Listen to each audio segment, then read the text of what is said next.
علیکم احمداد سمرو، بات آ گئی ہے معافی تلافی پر، اور عمران خان صاحب کی طرف سے ایک پیغام آیا ہے کہ جناب میں معافی مانگتا ہوں سب سے۔ کس کس سے وہ معافی مانگ رہے ہیں اور کن کو چاہتے ہیں کہ وہ ان کے ساتھ ملیں اور نظام کو تبدیل کریں تاکہ آئندہ جو کچھ ہو رہا ہے وہ نہ ہو۔ ایک بڑا اعلان عمران خان صاحب کی طرف سے سامنے آیا ہے، یا بڑا پیغام سامنے آیا ہے۔ ایک معاملہ یہ ہے، اور دوسرا معاملہ ہے گورنر پنجاب کی حلف برداری کا۔ کیوں نہیں ہو رہی حلف برداری، اور کیا پرسوں حلف برداری ہو جائے گی؟ نئے گورنر جو پیپلز پارٹی سے جن کا تعلق ہے، سردار سلیم حیدر خان صاحب، ان کا حلف ہونا تھا، آج نہیں ہوا اور ایک دو دن کے لیے آگے کر دیا گیا۔ اس معاملے پر بات کرتے ہیں۔ اور پھر ایک اور بڑی دلچسپ چیز ہے کہ عمران خان صاحب جس کی حمایت کرتے ہیں وہ ہار جاتے ہیں۔ میں نے یہ بات کی تھی 2021 میں، جب عمران خان صاحب جو ہیں وہ ضمنی انتخابات ہارنا شروع ہو گئے تھے، پی ٹی آئی کا ہر جو ہے وہ امیدوار پٹ رہا تھا، تب میں نے کہا تھا کہ عمران خان صاحب پولیٹیکلی اب وہ ان کی جو صورتحال یہ ہو گئی ہے کہ جو عمران خان صاحب کے ساتھ ملے گا وہ ٹکے ٹوکری ہو جائے گا۔ وہ عمران خان صاحب جس کو ہاتھ لگائیں گے وہ اگر ہیرے کا ہوگا، سونے کا ہوگا، تو وہ خاک بن جائے گا، راکھ ہو جائے گا۔ پرویز الہی صاحب کا اشر دیکھ لیں، شاہ محمود قریشی صاحب کا اشر دیکھ لیں، بذات خود عمران خان صاحب کا اشر دیکھ لیں۔ پاکستانی سیاست سے ذرا باہر جاتے ہیں تو پھر دیکھ لیں کہ جن کی مخالفت عمران خان صاحب نے کی وہ تیسری بار منتخب ہو کر آ گئے۔ میئر لندن اپنا جو ہے صادق خان صاحب، ان کے سامنے پہلی بار جب وہ الیکشن لڑ رہے تھے، پاکستانی نژاد مسلمان اور برطانوی شہری ہیں وہ، اور پہلی بار جب وہ میئر لندن کا الیکشن لڑ رہے تھے تو اس وقت ان کے سامنے عمران خان صاحب کے سابقہ برادر نسبتی سالہ سابقہ عمران خان صاحب کا زیک گولڈ سمتھ الیکشن لڑ رہے تھے۔ تو وہ زیک گولڈ سمتھ صاحب جو ہیں وہ ان کے لیے عمران خان صاحب نے وہاں جا کر الیکشن مہم بھی چلائی تھی، وہاں جا کر پاکستانی کمیونٹی پوری کی پوری پر زور لگایا تھا کہ جناب ان کو ووٹ دیں۔ پاکستانی کمیونٹی جو اپنا اوورسیز پاکستانی ہیں، چاہے وہ برطانیہ میں رہتے ہیں، چاہے وہ امریکہ میں رہتے ہیں، چاہے وہ گلف میں رہتے ہیں، کہیں بھی رہتے ہیں، ان میں میجورٹی جو ہے وہ عمران خان صاحب کی سپورٹر ہے۔ کیا اس کی وجہ ہے؟ لوگ آزاد خیال کے لوگ ہیں، ان کی مرضی ہے، لیکن اس کے پیچھے کئی اور ریزنز بھی ہیں۔ تو بہرحال لیکن اس کے باوجود جو ہے وہ اپنا صادق صاحب جو ہے، صادق خان صاحب، وہ تیسری بار میئر بنے۔ تو اب اگلی باری ٹرمپ کی ہوگی، پھر یعنی ٹرمپ کی حمایت کر رہے ہیں عمران خان صاحب، تو اس پر بھی بات کریں گے۔ ڈائریکٹ میں آ جاتا ہوں معافی تلافی کے معاملوں پر، اور پھر ہوتا ہے نا احساس نادامت۔ کیا ہوتا ہے اپنا آپ کو جب غلطی کا احساس ہو، ادراک ہو کہ آپ غلط تھے۔ یہ ادراک بعض اوقات جب ہوتا ہے انسان کو تو وہ اپنا کمپرومائز کرتا ہے نا، انسان سمجھوتا کر لیتا ہے، یا پھر ذرا دوگلاپن دکھاتا ہے کہ فی الحال اس حالات سے نکل جائیں، تب تک مان لیں کہ ہاں کل تک ہم غلط تھے، دوبارہ پاؤں پہ کھڑے ہو کر پھر وہی کریں۔ تو یہ احساس تحریک انصاف کے اندر، اب تحریک انصاف کا ہر بندہ جس سے بات کرے کہ جناب عمران خان صاحب کے دور میں لوگ جیلوں میں تھے وہ ٹھیک تھا، نہیں وہ غلط تھا جی، وہ غلط تھا۔ نواز شریف کو جس طرح ثاقب نثار کے ذریعے ہٹایا گیا تھا سیاسی راستے سے، وہ ٹھیک تھا، نہیں جی وہ غلط تھا، وہ زیادتی ہو گئی تھی۔ اچھا جی مریم نواز کو باپ کے سامنے گرفتار کیا گیا تھا، وہ ٹھیک تھا، نہیں دیکھیں جی وہ غلطی ہے، مانتے ہیں ہم سے غلطی ہو گئی تھی، وہ غلط تھا جی۔ اچھا زیادہ سے زیادہ پھر وہ یہ کہتے ہیں کہ دیکھیں ہم تو نہیں کر رہے تھے، وہ باجوہ کر رہے تھے۔ فریال تالپور کو جس طرح ہسپتال سے اٹھایا گیا آدھی رات کو، چاند رات کو، اور دھکے دے کر اپنا جیل منتقل کیا گیا تھا، تو وہ غلط تھا، ٹھیک تھا، نہیں دیکھیں جی ہم مانتے ہیں غلط تھا۔ اب یہ سارے احساس، یہ سارا جو اپنا اعترافات جو ہیں کہ جی ہم غلط تھے، یہ کیا واقعی ان کے اندر ایک ہوتا ہے نا ضمیر انسان کا جاگ جاتا ہے کہ یار میں تو کل تک غلط تھا، تو وہ ضمیر جاگا ہے یا کچھ اور ہے؟ اب ایک چیز جو بڑی چیز سامنے آئی ہے، ایک تو شہربانو قریشی صاحبہ ہیں، اپنا شاہ محمود قریشی صاحب کی صاحبزادی، اور پاکستان کی سیاست میں ایک نیا اضافہ ہے، اور نوجوانوں کا آنا پاکستان کی سیاست میں ایک اچھی چیز بھی ہے کہ یہ نوجوان آئیں گے، اور پھر وہ جو ایک تلخ ماضی ہے نا ان کے بڑوں کا اپنے مخالفین کے ساتھ، پھر وہ نہیں رہتا، پھر نوجوان ذرا آ کر معاملات کو بہتر بھی کرتے ہیں۔ اب میں ان کا ایک اعتراف، وہ ایک منصور علی خان صاحب کے ساتھ ایک انٹرویو میں انہوں نے سے پوچھا کہ انہوں نے بات کہہ رہی تھی کہ ہمارے ساتھ یہ ہو رہا ہے وہ ہو رہا ہے، تو انہوں نے کہا کہ جی جو کچھ آپ کے ساتھ ہو رہا ہے وہ نواز شریف کے ساتھ بھی ہوا تھا، تو آپ سمجھتی ہیں کہ وہ غلط ہوا تھا؟ انہوں نے کہا جی بالکل میں سمجھتی ہوں غلط ہوا تھا۔ تو انہوں نے کہا کہ جی آپ منصور پوچھتے ہیں کہ جی آپ کی پارٹی تو بڑا اپنا دھڑلے کے ساتھ اب وہ سارا کچھ کر رہی تھی، تو وہ کہتی کہ میں بالکل بھی، مجھے کوئی اس میں آر نہیں ہے، میں ببانگ دہل کہتی ہوں کہ جی وہ غلط تھا۔ اب یہ وہ جو شہربانو قریشی کی یہ بات ہے، میں اس پہ بالکل بھی شک نہیں کر رہا کہ وہ یہ کہہ رہی ہیں کہ جی وہ غلط تھا، ٹھیک ہے، ایک فرض کی رائے جو ہے وہ ہے کہ جی وہ جو کچھ ہو رہا تھا وہ غلط تھا۔ لیکن اب اس کے علاوہ اس سے آگے جو بات آئی ہے وہ آئی ہے عمران خان صاحب کی بہن علیمہ خان صاحبہ کی زبان سے، وہ بڑی زبردست بات ہے۔ اچھا میں ادھر بھی شک نہیں کر رہا، میں صرف ادھر بھی ماضی کا ذرا آئینہ دکھاؤں گا کہ ماضی میں کیا ہوا تھا، میں ان کی بات پر بھی شک نہیں کر رہا۔ انہوں نے عمران خان صاحب کے ساتھ کا جو مقدمہ تھا اس میں کسی مقدمے میں سماعت کے بعد باہر آ کر میڈیا سے گفتگو کی ہے علیمہ خان صاحبہ نے، بات کرنی ان کو آتی ہے، ان کا انداز گفتگو بالکل وہی ہے جو ان کے بھائی کا ہے، بالکل وہ جو بات کرتی ہیں لوگ ان کی بات کو فوراً، یعنی اس کا جو بات ہے وہ لوگوں کے ذہنوں میں جاتی ہے۔ یعنی کوئی ایک ہوتا ہے نا کہ کوئی کمیونیکیشن کا جو اسکلز ہیں وہ ان کی پوری ہے عمران خان صاحب کی طرح بالکل مکمل، اور عمران خان صاحب کی صحیح جانشین وہ ہو سکتی ہیں۔ وہ سیاست نہیں کرنا چاہتی ہیں، ان کو عمران خان صاحب نہیں اپنی فی الحال اپنی سیٹ پر بٹھانا چاہتے، انہوں نے بیرسٹر گوہر کو بٹھا دیا، ان کی مرضی ہے، لیکن مکمل اسکل ہے ان کے اندر، پوری صلاحیت ہے، بہت ایکسپرٹ ہے بات کرنے میں۔ انہوں نے باقی جو کچھ عدالتوں میں ہو رہا ہے وہ ساری باتیں انہوں نے کیں، لیکن جو انہوں نے بات کی وہ بڑی امپورٹنٹ تھی کہ عمران خان صاحب کہتے ہیں کہ جی 10 سال تک مجھے رکھنا چاہتے تو رکھیں، ججوں پر دباؤ ہے، وہ خود اپنی بات کر رہی کہتی جی لمبے کیسز چلانے ہیں، گھسیٹنا ہے، کیا پتہ جس طرح کہہ رہی ہے کہ جس طرح چلایا جا رہا ہے تو کیا پتہ ہم بھی سب سے معافی مانگے، ان سے جن سے ناانصافی ہوئی ماضی میں۔ ظاہر اگر ناانصافی آپ نے کی ہے، آپ کی پارٹی نے، یعنی وہ پارٹی کا حصہ تو نہیں ہے لیکن بہرحال عمران خان کی نمائندگی کر رہی ہیں بطور بہن، تو وہ جب یہ بات کر رہی ہیں کہ کیا پتہ کہ ہم بھی ان سے معافی مانگے ساری صورتحال کے بعد جن کے ساتھ ماضی میں ناانصافی ہوئی، جب اپنے ساتھ ہوئی تو سمجھ آ گیا کہ کتنا نظام ختم ہو چکا ہے، ہم سب کو مل کر اس نظام کے اندر تبدیلی لانا ہوگی۔ کیسے مل کر تبدیلی لائی جا سکتی ہے؟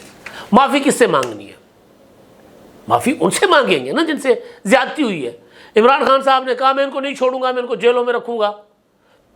میں ان کو رلاؤں گا، میں ان کی ایئر کنڈیشن نکلواؤں گا، میں اپنا ان کے پروڈکشن آرڈر رکواؤں گا۔ یہ انہوں نے سر عام جلسوں میں اور اپنا تقریروں میں اور پریس کانفرنسوں میں ویلاگس میں باتیں کی ہوئی ہیں، تو ان سے معافی مانگنی ہے نا، کیونکہ نواز شریف ان کے دور میں جیل میں یا پہلے تھے، لیکن عمران خان نے اون کیا ہوا ہے کہ جو کچھ نواز شریف کے ساتھ کیا انہوں نے کیا۔ پوری کی پوری اپوزیشن کی لیڈرشپ، شہباز شریف جیل میں، آصف زرداری جیل میں، فریال تالپور جیل میں، اپنا مریم نواز جیل میں، خورشید شاہ جیل میں، خواجہ آصف جیل میں، احسن اقبال جیل میں، شرجیل میمن جیل میں، وہ درانی صاحب آغا سراج درانی وہ جیل میں، خواجہ سعد رفیق، خواجہ سلمان رفیق، میں کتنے نام گنواؤں، 7 منٹ تو میرے آدھے ویلاگ تو نام میں چلا جائے گا میرا آدھا ویلاگ۔ تو ان کے ساتھ زیادتی ہوئی تھی نا، تو ان سے معافی مانگیں گے اور پھر ان کے ساتھ مل کر نظام کو ٹھیک کریں گے، تو کیسے کر سکتے ہیں؟ میں اس لیے کہہ رہا ہوں کہ مجھے ان کی نیت پر شک نہیں ہے کہ شاید اب عمران خان صاحب کو احساس ہو گیا ہو، کیونکہ انہوں نے آرمی چیف سے مذاکرات کرنے کی کوشش کر لی، جتنی کوشش کی ناکام ہو گئی۔ انہوں نے چیف جسٹس کو پریشر میں ڈالنے کی کوشش کی، جتنی کوششیں کی ناکام ہو گئیں۔ انہوں نے للکارے مارے ڈی جی آئی ایس آئی کو، ڈی جی سی کو، مطلب جو کچھ کر سکتے تھے کیا۔ 9 مئی ہوا، اس کے بعد بہت کچھ صورتحال ہوئی، سارا کچھ کرنے کے بعد بھی جب کچھ نہیں بنا، تو وہ جو میں اکثر بات کیا کرتا ہوں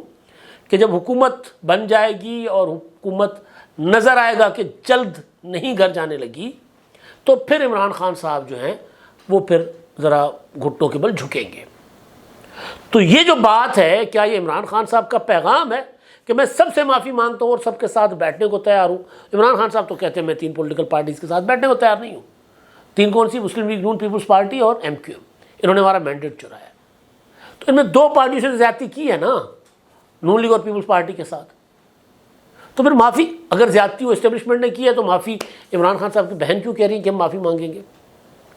وہ جو میثاق جمہوریت پارٹ 2 کی بات ہو رہی ہے یا میثاق جمہوریت کی ایکسٹینشن کی جو بات ہو رہی ہے، کہیں یہ اس طرف تو نہیں آ رہے، اور یہ آئیں گے۔ وہ جو شبلی فراز نے کہا تھا کہ جی عمران خان صاحب نے ہمیں مینڈیٹ دیا ہے کہ آپ مذاکرات کریں، لیکن مذاکرات کے لیے ٹی او آر پہلے، طریقہ کار پہلے طے کر لیں، تو یہی ہوتا ہے، مذاکرات کریں جی، بیٹھتے ہیں مذاکرات میں، اپنا ضابطہ اخلاق اور ساری چیزیں طے ہوتی ہیں، ضابطہ کار سارا کچھ۔ تو اس طرف عمران خان صاحب آ رہے ہیں۔ جب عمران خان صاحب اپنے دور میں، جب ان کے اپوزیشن والے کہتے تھے خان صاحب ملک چلانے کے لیے بیٹھے، تو وہ کہتے تھے این آر او مانگ رہے ہیں، اب یہ گوڈے گوڈے این آر او مانگ رہے ہیں عمران خان صاحب، کبھی کسی شکل میں، کبھی کسی شکل میں، کبھی کہتے ہیں جی آرمی چیف اور D G I S I سے مذاکرات کروں گا، وہ ایک اپنا مکمکہ یا معافی کی شکل ہے، ایک مذاکرات جن کے خلاف آپ نے جہاد کرنا ہے۔ کہتے ہیں نا کہ جی حقیقی آزادی کی جدوجہد ہے، جہاد ہے، تو جن کی آزادی کے لیے آپ نے جہاد کرنا ہے تو ان سے مذاکرات، یعنی جن سے آزادی کے لیے، ان سے مذاکرات کیوں؟ تو بہرحال اب مطلب گرمیاں آ گئی ہیں نا، ابھی ایئر کنڈیشن میں بیٹھے ہوئے بھی لاہور میں جب ولاگ کرنے بیٹھو 2 بتیاں جلتی ہیں تو پسینہ آ جاتا ہے۔ اب ہیٹ ویوز آ رہی ہیں، اب پتہ لگ جائے گا کتنے بھاؤ بکتی ہے، کچھ عرصے میں لگ جائے گا پتہ، کچھ دنوں میں لگ جائے گا پتہ۔ تو ایک تو یہ بڑی چیز آ گئی سامنے، معافی تلافی والی۔ اچھا، اب دوسری جو ہے اپنا لندن والی گورنر والے معاملے پر میں آتا ہوں۔ تیسری بار ہو گئے میئر صادق خان صاحب، اب اس پر میں نے کافی باتیں کر لی ہیں کہ وہ شخص، اول تو عمران خان صاحب جو ہیں وہ اپنے آپ کو عالم اسلام کا لیڈر کہلاتے ہیں۔ عمران خان صاحب جہاد کا نام، ریاست مدینہ کا سارا کچھ کرتے ہیں، لیکن وہاں عمران خان صاحب لندن میں، اچھا میں کوئی اس میں کسی جمہوری معاشروں کے اندر اس طرح کی جو ہے عقائد کی تفریق کا قائل نہیں ہوں، برطانیہ والے اس تفریق کو نہیں مانتے، لیکن عمران خان صاحب تو کرتے ہیں نا یہاں بیٹھ کر۔ تو وہاں وہ کس کی سپورٹ کر رہے ہیں ایک مسلمان کی جگہ پر؟ آپ سب کو پتہ ہے گولڈ سمتھ کون ہے، ان کو سپورٹ کرتے ہیں۔ پھر وہ جن اخبارات میں ان کے آرٹیکل چھپتے ہیں، گراف ہو یا پھر ٹیلی گراف ہو، جہاں پر جو ان کے آرٹیکل چھپتے ہیں وہ کون ہیں، کس کے ہیں؟ اب تو سامنے نجم سیٹھی صاحب نے تو سارا کچھ کھول کے رکھ دیا سامنے کہ جی وہ جو کیا ہے، وہ وہاں کی رائٹ ونگ کے اخبارات ہیں، وہاں پھر عمران خان صاحب کو پروموٹ کیا جاتا ہے، اور وہاں پر ظاہر ہے وہ بھائی عمران خان جیل میں بیٹھے ہوئے، آرٹیکل لکھے کیسے جا رہے ہیں؟ وہ کہہ دیتے ہیں اس موضوع پر لکھ دو آرٹیفیشل انٹیلیجنس کے ذریعے چھوٹے چھوٹے جملے، بالکل چھوٹے چھوٹے جملے، جس طرح نوٹس نہیں ہوتے اس طرح کے وہ آرٹیکلس ہیں جو چھپتے ہیں۔ تو بہرحال تو وہ انہوں نے وہاں پر جس کو سپورٹ کیا وہ تو اس کا بوریا بستر ہو گیا گول۔ اب پوری کی پوری پی ٹی آئی زور لگا کر، اور ان کا خیال ہے کہ اگر ہم نے ٹرمپ کو جتوا لیا امریکہ میں، کیونکہ پاکستانیوں کا ووٹ اچھا خاصا ووٹ ہے، اگر ہم نے ٹرمپ کو وہاں جتوا لیا تو پھر ٹرمپ، وہ جس طرح وہ کہا تھا نا مراد سعید نے کہ عمران خان آئے گا $200 ارب باہر سے لائے گا، 100 ارب IMF کے منہ پہ مارے گا اور 100 ارب لوگوں کے اوپر خرچ کرے گا، تو وہ یہ سمجھتے ہیں کہ ٹرمپ آئے گا، سیدھا حلف اٹھائے گا، سیدھا اسلام آباد آئے گا، وہاں سے سیدھا چلا جائے گا اڈیالہ اور کہے گا جیل کھولو، پھر جیل کھلوائے گا، اور جیل کھلوا کے عمران خان کو باہر نکال کر وزیر اعظم آفس میں بٹھوائے گا اور کہے گا کہ جناب یہ آج سے پاکستان کا وزیر اعظم، یہ امیدیں لا کر بیٹھے ہوئے۔ تو مجھے جو حشر وہاں پر صادق خان کی جیت کی شکل میں عمران خان جن کو سپورٹ کرتے رہے ان کا ہوا ہے، تو مجھے لگ رہا ہے کہ پھر کہیں ٹرمپ بھی عمران خان صاحب کی سپورٹ کی وجہ سے، وہی نا جو سونے کو بھی ہاتھ لگائیں تو مٹی بن جائے، تو کہیں ٹرمپ کا بھی برا حشر نہ ہو، یا کہیں انتخابات سے پہلے ابھی جو آنے والے انتخابات اس سے پہلے ٹرمپ نہ جیل میں پڑے ہوں۔ اچھا جی، اب لوگ بار بار سوال کر رہے تھے، کیونکہ ایسا ہوتا نہیں ہے کہ گورنر نامزد ہو جائیں، صدر منظوری دے دیں، وزیر اعظم نوٹیفائی کر دیں اور حلف برداری کی دعوت نامے چلے جائیں اور اچانک حلف برداری ہو جائے ملتوی گورنر پنجاب کی، پھر کیا سارا یہاں پتہ نہیں کیا ہو گیا، سردار سلیم حیدر کو گورنر بنانے کا فیصلہ تبدیل تو نہیں ہو گیا، یہ ہو گیا وہ گیا، طرح کی باتیں۔ لیکن بہرحال تو پتہ یہ چلا کہ کیونکہ پنجاب میں گورنر ان دنوں نہیں ہیں، وہ گئے ہوئے عمرہ پر، اور ملک محمد احمد خان صاحب جو ہیں وہ قائم مقام گورنر ہیں، تو پتہ یہ چلا کہ جی وہ کیونکہ عمرہ پر ہیں اور انہوں نے ریکویسٹ کی تھی گورنر صاحب نے کہ دیکھیں میں چاہتا ہوں کہ میں بھی آؤں پاکستان اور باوقار طریقے سے ایک تقریب ہو جس میں نیا گورنر حلف اٹھائے اور پرانا گورنر وہاں موجود ہو، جو ٹریڈیشنس ہیں وہ بھی بنتی رہیں، اور کیونکہ وہ سعودی عرب ظاہر ہے وہاں پر بطور گورنر پنجاب گئے ہوئے ہیں تو وہ بھی ان کا جو اسٹیٹس ہے وہ برقرار رہے، وہ پروٹوکول وغیرہ برقرار رہے، تو لہٰذا پرسوں کے لیے صرف ان کے درخواست پر، گورنر صاحب کی درخواست اور خواہش پر پرسوں تک کے لیے، پرسوں منگل کو شام 5 بجے تک کے لیے حلف برداری ہوئی ہے